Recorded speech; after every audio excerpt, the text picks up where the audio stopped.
चलो दुर्गा माई के मंदिरिया, चलो लेके चलो दुर्गा माई के मंदिरिया, चलो लेके चलो दुर्गा माई के मंदिरिया। चलो चलो तनी चलो माई के धाम लेके चलो दर्शन करब हो।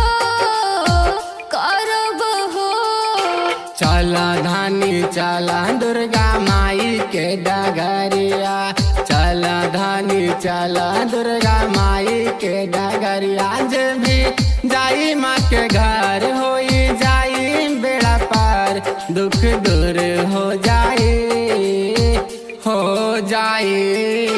चला धानी चला दुर्गा माई के डगरिया, चला धानी चला।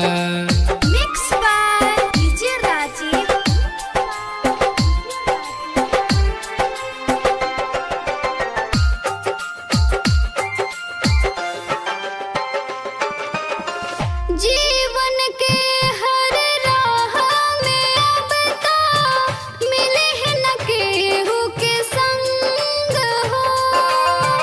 मैया के जदि धाम तू जइबू रहबू न कबहू तंग हो। खुशी पाके भूल न जइहा, चले हाय अगला साल हो।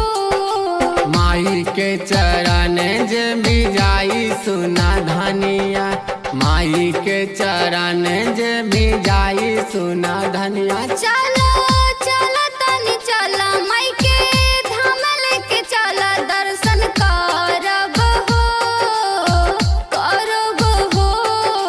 चला धानी चला दुर्गा माई के डगरिया, चला धानी चला दुर्गा माई के डगरिया, चला धानी चला।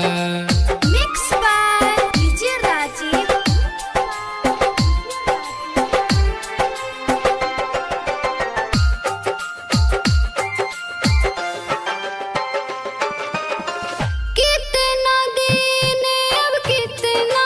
दिन है बाकी अभी के नवरात हो। कितना श्रद्धा बड़े धनिया मनवा में तोहरो आज हो। सरधन रही मना कैसे जुड़ाई, पूरा न होई आस हो। श्रद्धा पूरा होई जाई सुना धनिया, श्रद्धा पूरा होई जाई सुना धनिया। जब भी जाई माँ के द्वार होई जाई बेड़ा पार होई हो, पार होई हो। चला धानी चला दुर्गा माई के डगरिया, चला धानी चला दुर्गा माई के डगरिया, चला धानी चला।